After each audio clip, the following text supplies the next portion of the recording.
pour ce message, je pense que je peux enseigner en français, mais sachez que il y a déjà une version anglaise de ce même enseignement que j'ai donné. Donc, je vais traduire ça et puis je vais rester en français. So, for anybody that's listening to this teaching, just know that we will be in French today, completely. But if anybody would like to hear this teaching in English, it does already exist and it is on our YouTube page. Revenons sur ce que nous allons voir. Alors, je voudrais partager le psaume 2 avec vous aujourd'hui.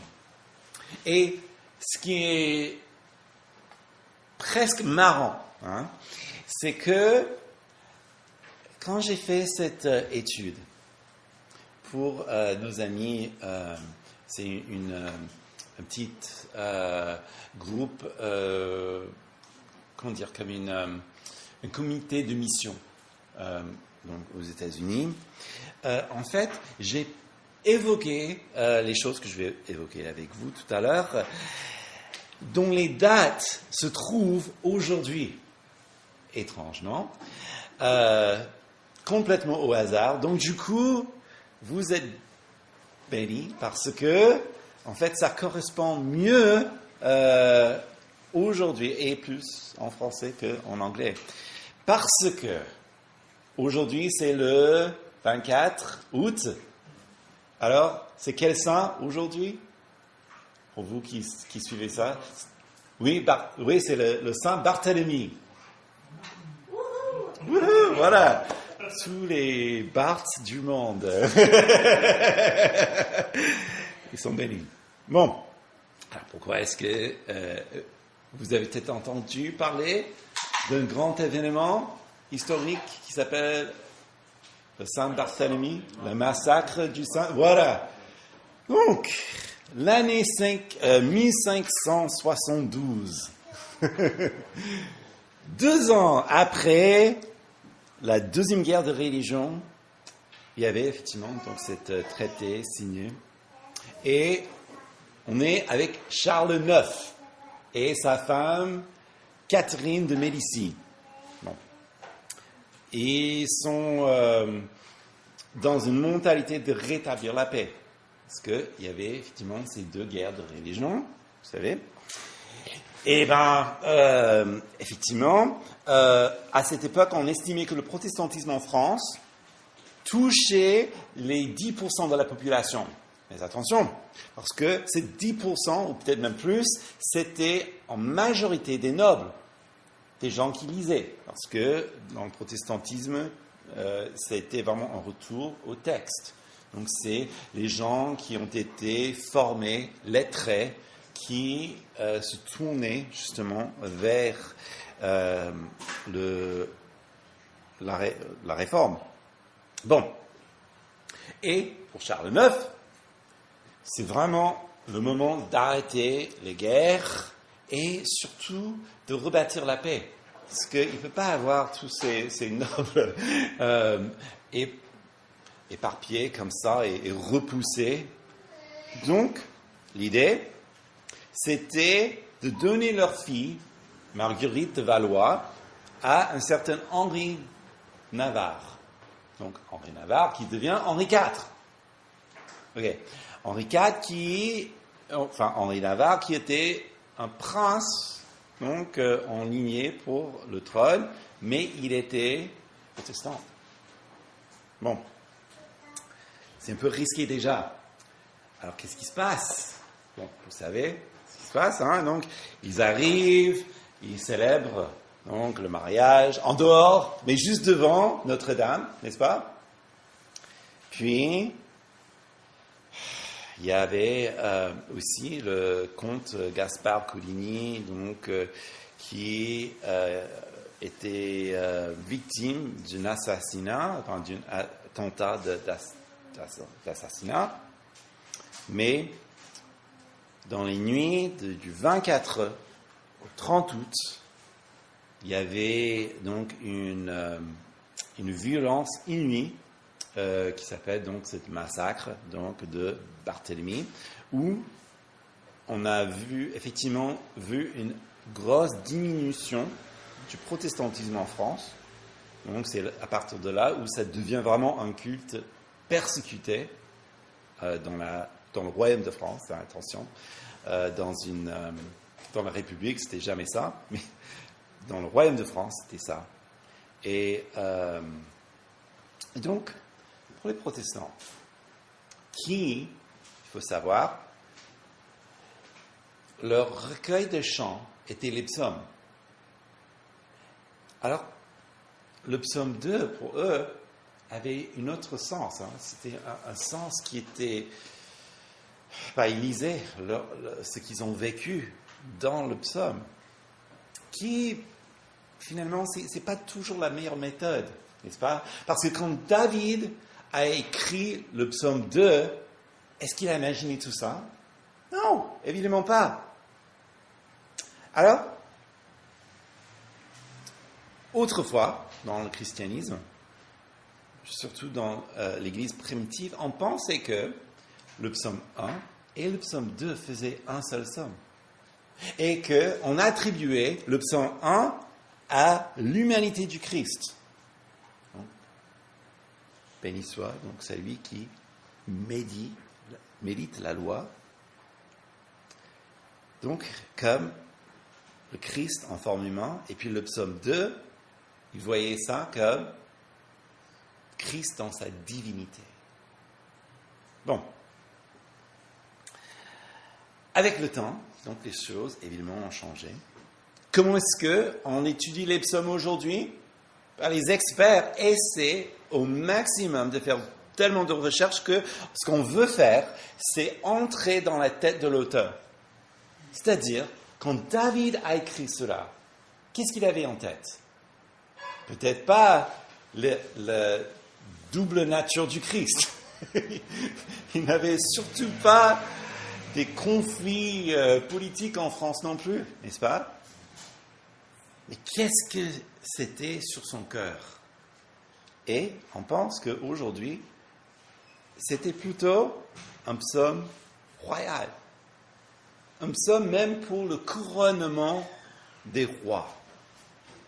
Et donc, ce qu'on va voir aujourd'hui, c'est que le psaume de David qu'on va voir, il est écrit comme d'abord une prière au futur roi de s'examiner et aussi, c'est ça qui va nous amener à un accomplissement que nous ne pouvons voir qu'au travers du Nouveau Testament. Parce qu'il faut dire que le psaume 2, en quelque part, la première Église n'avait pas tort non plus. Ce psaume est richement messianique et prophétique.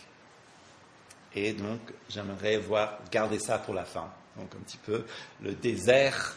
Mais d'abord, prenons le plat principal, qui est la parole du Seigneur dans un temps de détresse. Psaume 2.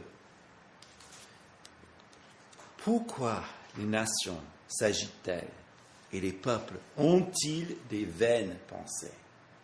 Les rois de la terre se dressent et les princes se liguent ensemble contre l'Éternel et contre son Messie. Brisons leurs liens et rejetons loin de nous leurs chaînes. Alors, tout commence avec une rébellion. Quelle était l'occasion de ce psaume? Qu'est-ce qui a poussé David à écrire ces mots?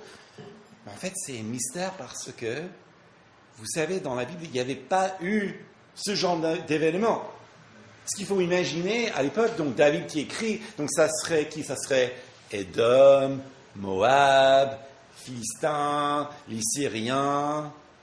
Tous ces gens-là s'entourent de Jérusalem pour l'enlever de sa royauté.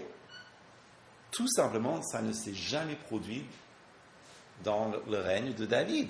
Donc du coup, on se dit, mais ok, peut-être il n'y avait pas ça, mais peut-être il y avait des menaces.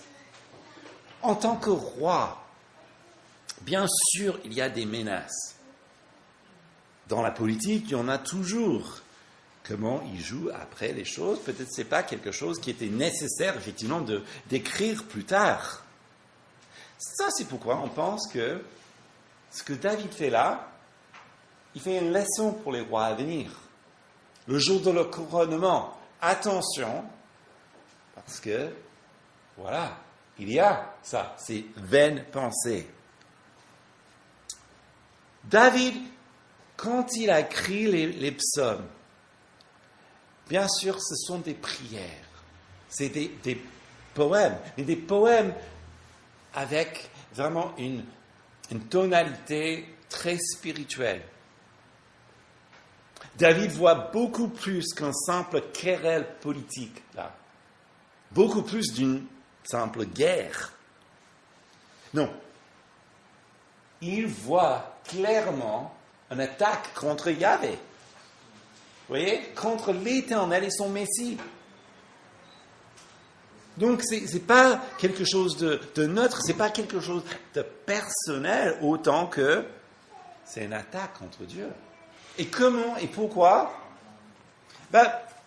N'oubliez pas qu'en 2 Samuel, chapitre 7, il y avait une promesse qui a été faite à David par l'Éternel, que de sa famille viendra le Messie. Et en fait, le verset 16, « Ta maison et ton règne seront pour toujours assurés devant toi, ton trône pour toujours affermi. » Donc, c'est clair. Hein? Donc, de David vient un règne qui serait inébranlable, dur pour toujours. Ça montre donc que le roi vient de Dieu, dans cette lignée de David. Donc, attaquer ce roi, et ça ne marche pas avec tous les autres, mais attaquer celui que Dieu a choisi, là, c'est attaquer Dieu. C'est attaquer ce qu'il a établi. Donc, si ces gens se réunissent pour organiser, comploter, pour faire une rébellion, qu'est-ce qu'ils sont en train de dire? Ils sont en train de chercher leur propre règne. Et surtout à cette époque, entre un roi et un Dieu et une terre, en fait, toutes ces choses se réunissent. Par exemple, si on parle d'un peuple qui habite dans les montagnes, donc ils servent les dieux des montagnes, n'est-ce pas? Et donc ce roi représente ce dieu des montagnes qui se bat contre ceux qui sont dans la vallée, donc qui ont les dieux de la vallée. Ça marche comme ça à l'époque. S'ils se réunissent, il y a de grandes chances que le seul Dieu qui puisse réunir ces gens-là, donc Moab, Édom, Philistia et les autres, c'est sans doute Baal. Autrement dire, David, non, dégage-toi, et Yahvé aussi, non, c'est Baal qui est Dieu.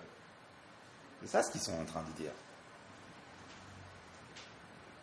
Donc, ce serait un renversement de l'ordre établi par Dieu. Et David sait qu'il est le roi. Il est le roi qui a été choisi par le Seigneur. Et il sait que finalement, pourquoi ils agitent-ils? Pourquoi ces vaines pensées? En fait, en hébreu, c'est assez marrant parce que le mot pour vaine, en fait, le mot c'est rik.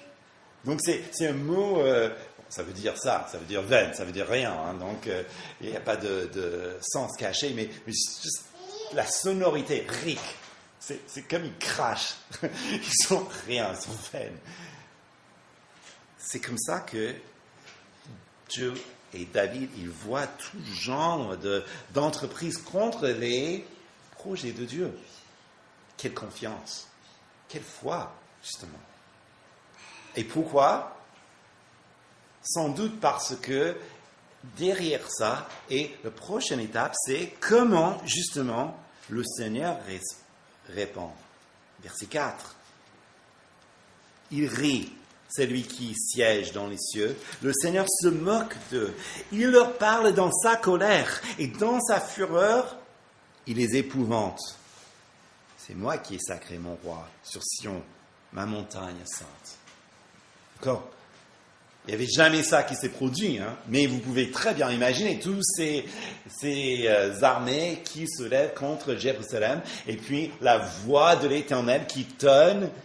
Vous pouvez imaginer, effectivement, ils seraient épouvantés. La réponse du Seigneur est intéressante. Dieu n'est pas troublé par les menaces de ces gens. Du tout. Au contraire, le langage est très intéressant parce qu'ils disent « Il est dans les cieux ». C'est-à-dire qu'il a toute autorité. Il regarde vers le bas. Donc, pour eux, ils ne sont rien. Ils se moquent. C'est-à-dire qu'ils sont impuissants. Cela évoque surtout cette idée que dans le judaïsme aujourd'hui, quand on lit le psaume 2, c'est un psaume qu'on lit pour les tempêtes de mer, par exemple. Parce que, effectivement, la façon que c'est décrit, c'est comme une tempête. Mais Dieu qui est en haut, il est celui, donc, qui peut diriger toutes choses. Le Seigneur ne prend pas cette rébellion à la légère. Surtout pas celui qui veut renverser tout ce qu'il a mis en place. Son roi, David, il le savait très très bien. Vous connaissez les histoires de David. Lorsque Saül l'attaquait, et lorsque justement, il semble de tout point de vue que Dieu avait livré Saül entre ses mains. Est-ce que David a touché à la vie de Saül? Non, jamais. Pourquoi? Parce qu'il savait que celui qui se lève contre le Messie ou loin de l'Éternel, il sera gravement coupable envers l'Éternel. Donc il refuse de le faire. Et bien sûr, quand il est roi, il garde cela à l'esprit. La réponse de Dieu suit vraiment la poésie hébreu, où on va, pas dans une rime des syllabes, mais une rime d'idées. Vous voyez, il est dans les cieux, il se moque d'eux, il est dans sa colère.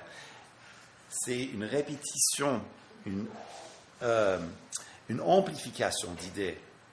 Mais ça montre quoi? La détermination de la volonté de Dieu.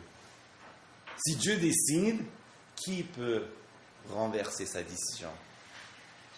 Même si l'homme, dans tous ses moyens, avec tout son pouvoir, toute son autorité, se lève contre Dieu, est-ce que, même dans une unanimité, est-ce qu'ils peuvent faire vraiment quelque chose?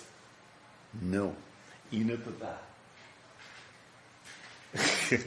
Pourquoi? Parce qu'il est Dieu.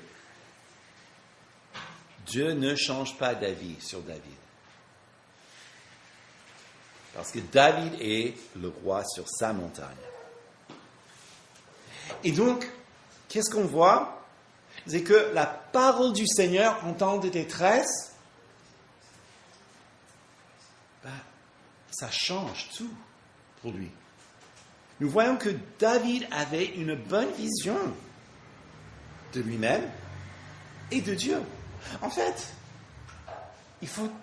on peut presque dire que le psaume ne parle pas vraiment de lui, mais parle plutôt de Dieu. C'est Dieu au centre. C'est Dieu qui prend toutes les décisions. Dieu est le défenseur de David. Même dans le conseil des méchants comploteurs, Dieu les défend. Et si on parle vraiment d'un psaume de coronation, donc pour les futurs rois, il faut aussi que ces autres rois le sachent. que avant tout, même s'il doit faire quelque chose, et surtout en tant que roi, en tant que politique, il y a des décisions à faire. Mais attention, c'est Dieu au contrôle. C'est Dieu qui fait les choses, c'est Dieu qui défend. Même s'il doit agir, David savait que la parole de Dieu était prononcée et que rien ne pouvait renverser cette parole. Rien. Mais il avait la foi dans le pouvoir et le soutien de Dieu. Et c'est ça qui change tout dans le moment de détresse. Vous n'êtes pas seul. Dieu vous tient dans ses mains. Et c'est de là où on part maintenant de comment la parole du Seigneur donne la force pour aller de l'avant. Donc, parole en temps de détresse devient parole pour aller de l'avant. Et là, nous le voyons dans cette douce promesse, verset 7. « Je publierai le décret de l'Éternel. Il m'a dit, tu es mon fils. C'est moi qui t'ai engendré aujourd'hui. Demande-moi et je te donnerai les nations pour héritage et pour possession les extrémités de la terre. Tu les briseras comme un sceptre de fer, comme le vase d'un potier. Tu les mettras en pièces. » David savait que le Seigneur l'avait choisi et il le célèbre dans une façon poétique, prophétique aussi. Parce que là, on entre dans un domaine où il ne peut pas vraiment parler de lui. Dans le sens qu'on peut dire, oui, je t'ai engendré aujourd'hui, ça parle de sa royauté, tu entres en tant que roi aujourd'hui, c'est comme une naissance dans un sens politique. C'est comme ça que David aurait pu imaginer les choses. Mais, bon, on va voir tout à l'heure que ça veut dire beaucoup plus que cela, grâce au Nouveau Testament. Mais qu'est-ce que ça veut dire pour nous ou pour lui? C'est que dans cet endroit secret, où il y a eu la bénédiction du Seigneur, ils disent, je te donne les nations, mais demande-moi. Je te les donne, mais demande-moi. Dieu exige qu'il lui demande quelque chose, même s'il est le roi, même s'il est choisi. David doit vivre par la foi comme vous et moi. Il doit demander des choses et recevoir des choses pour qu'il ne soit pas séduit par aussi des vaines pensées telles que c'est moi qui avais fait tout cela, ou c'est juste simplement parce que je suis quelqu'un, je suis né d'une haute naissance, que donc voilà, tout vient par la suite. Même David devait prier et attendre sur le Seigneur. Puis, il vient cette assurance en temps de trouble. Dans la promesse de Dieu, il est son roi sur sa colline. David est assuré la victoire, finalement, et la domination. Ce qui est quand même quelque chose de très important. Dans nos termes, à nous, ça serait comme si le président, ou en future présidente, qui sait, est promis donc un mandat tranquille où il y aura sans problème géopolitique ni sociopolitique, un temps de tranquillité. Quand même, c'est vraiment un sujet des rêves. Hein? Et c'est ainsi donc qu'il a su qu'il n'y avait rien à craindre. Même s'ils sont tous regroupés dans une grande armée, une chose qu'ils ne sont jamais fait. Mais attention, peut-être que vous savez, plusieurs fois dans l'Ancien Testament, on voit une description des armées qui s'amassent contre Jérusalem. Par exemple, il y a en Ésaïe, on voit ça. On voit ça aussi en Ézéchiel, où il y a effectivement toutes ces armées qui se lèvent contre Jérusalem pour le détruire. En Daniel aussi, dernier chapitre de Daniel, nous voyons toute l'armée qui encercle Jérusalem. Zacharie aussi.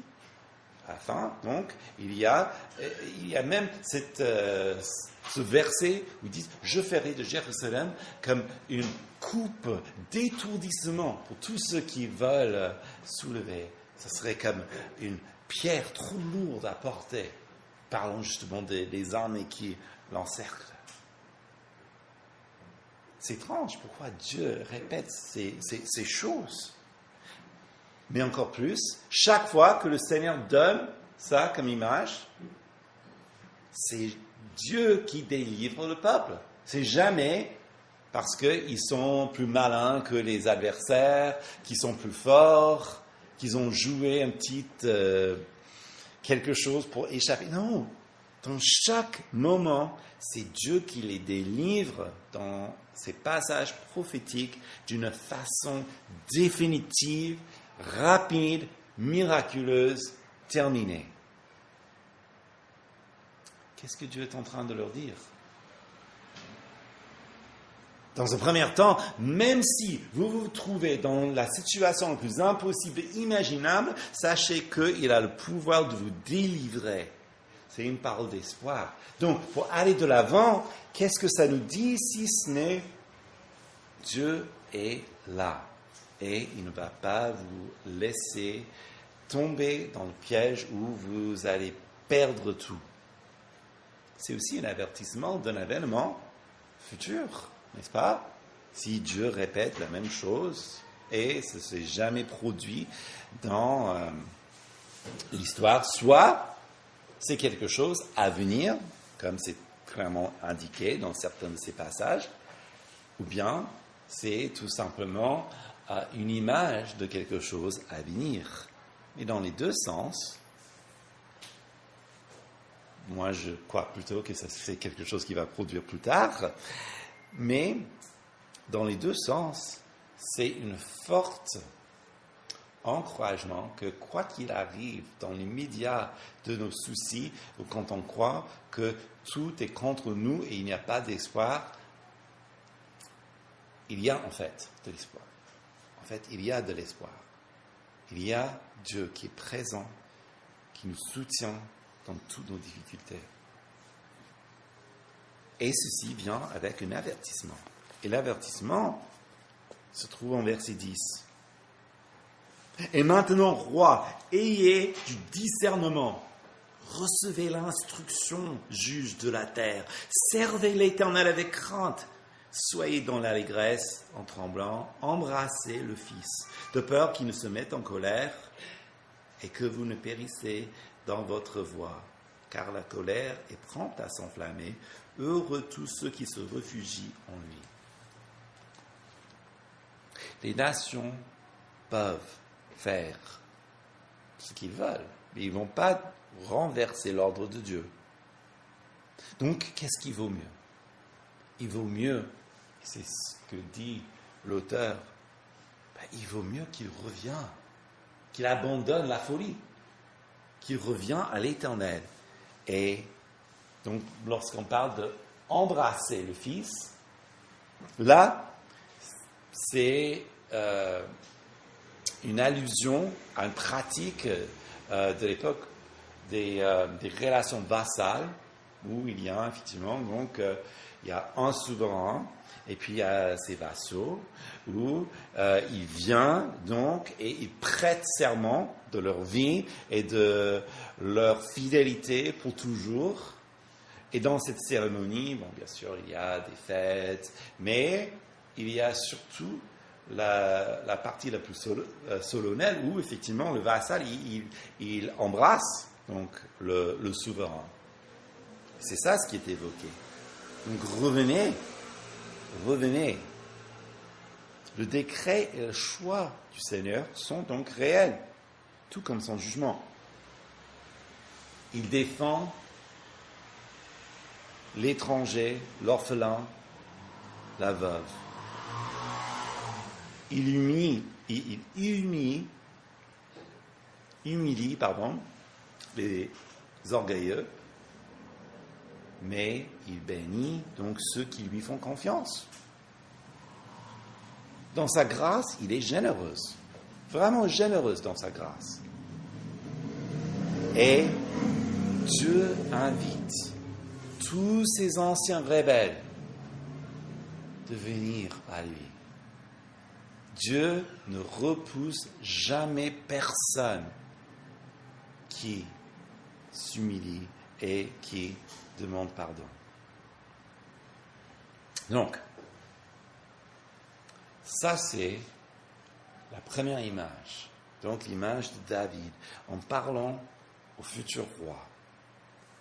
Il dit, voici la parole quand vous êtes dans les difficultés. Et voici la parole qui vous tient à cœur pour vous aider à aller de l'avant.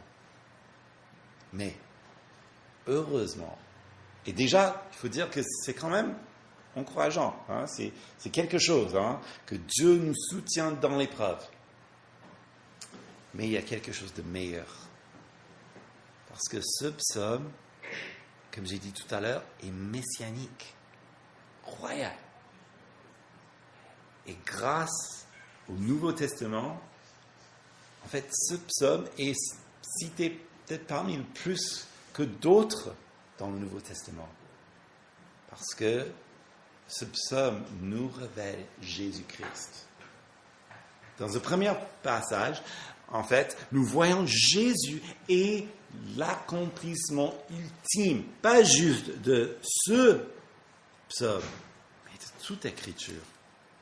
Tournez avec moi, ou regardez l'écran, donc en Acte 13. Acte 13, voilà la référence. Acte 13.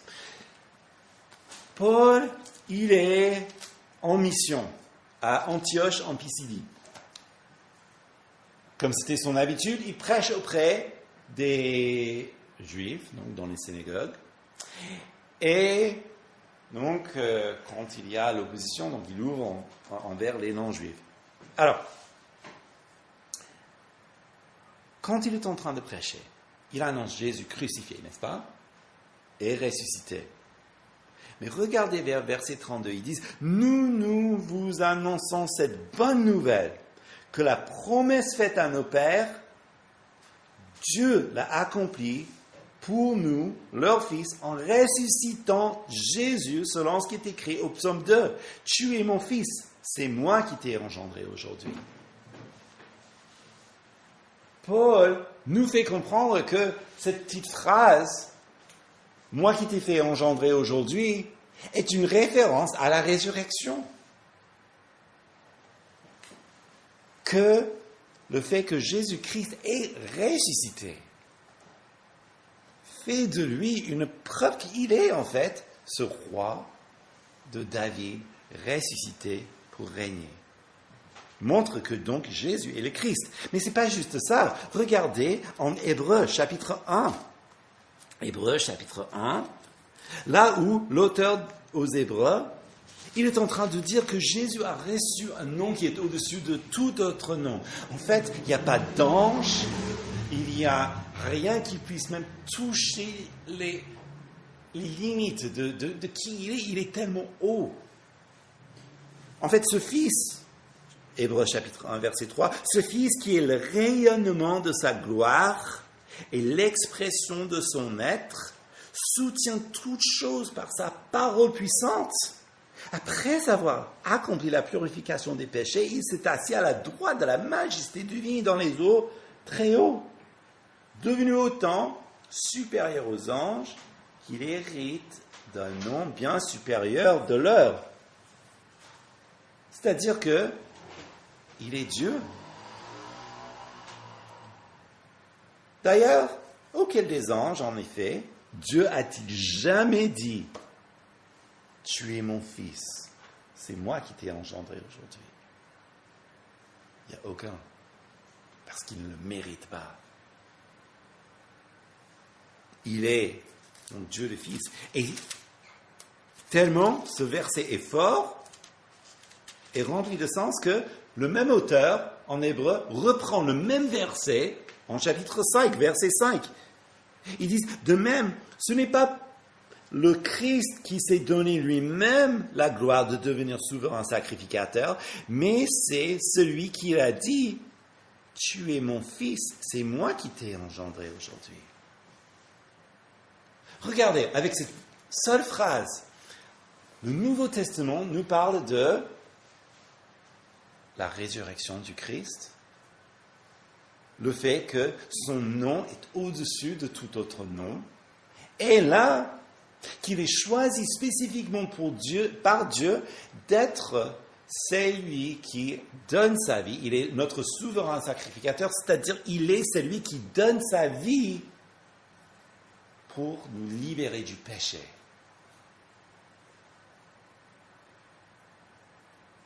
Jésus est donc cet accomplissement ultime. Mais, et déjà on parle de, on a pas mal de choses dites là, mais vous savez, ce n'est pas tout. En fait, regardez en Matthieu maintenant. Matthieu, chapitre 3, le jour où il est baptisé. Et ce jour, quand même, un jour assez fort, hein, vous connaissez l'histoire. Donc, Jean-Baptiste donc, ne veut pas le faire, mais Jésus dit, écoute, hein, je laisse faire pour accomplir toute justice. Donc, il baptise, et puis lorsque donc il relève Matthieu 3, 17, il y a la colombe qui descend, mais 3, 17, regardez ce qu'il est dit. Et voici qu'une voix fit entendre des cieux ces paroles. Celui-ci est mon fils bien-aimé, en qui j'ai mis toute affection. Là, nous voyons dans la sphère publique, Dieu le Père évoque ce psaume aussi pour désigner le moment où Jésus fut roi, baptisé, désigné qu'il est le Messie et c'est à lui qu'il faut écouter. Et ce n'est pas tout. Même livre, chapitre 17. Vous connaissez l'histoire, Jésus sur la montagne, lorsque il est transfiguré, il est devant Moïse et Élie. Et puis il y a Pierre qui dit, bon, ça serait chouette Seigneur si on baptise donc 3 tentes. Verset 5. Comme il parlait encore, une nuée lumineuse les enveloppa. Et voici qu'une voix sorte de la nuée.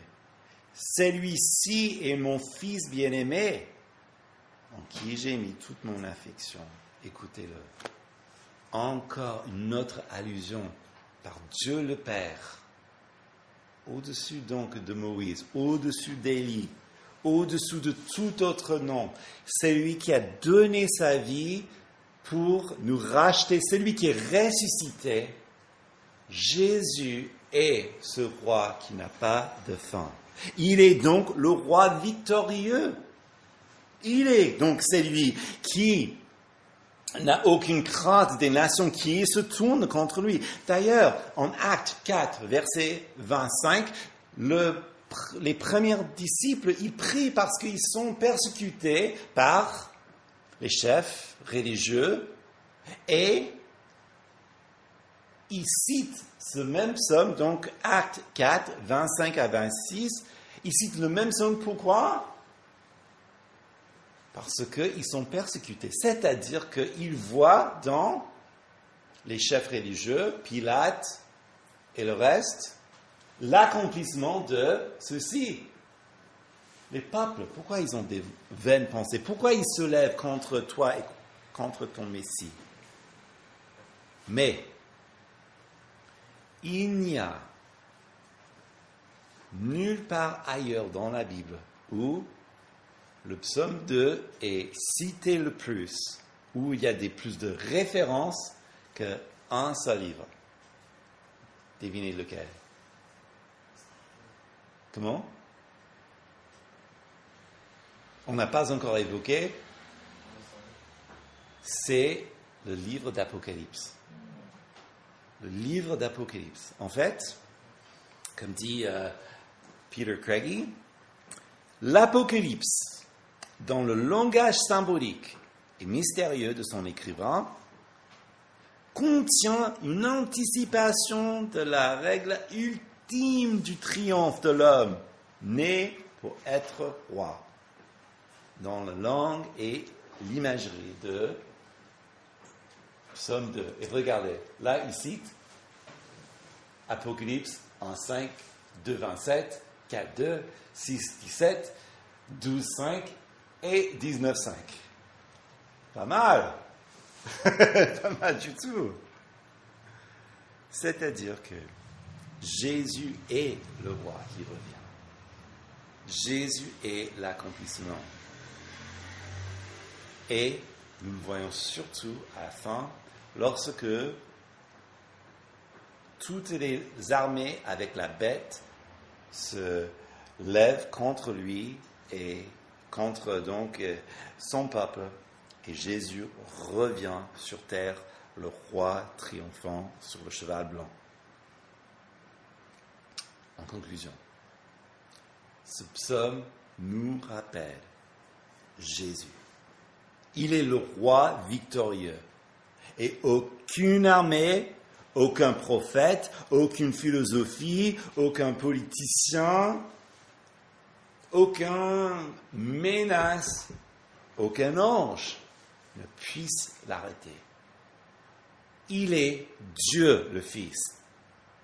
Et voilà un psaume pour nous calmer, lorsque nous sommes dans les orages de la vie et que la mer de nos situations est remontée comme des vagues impossibles.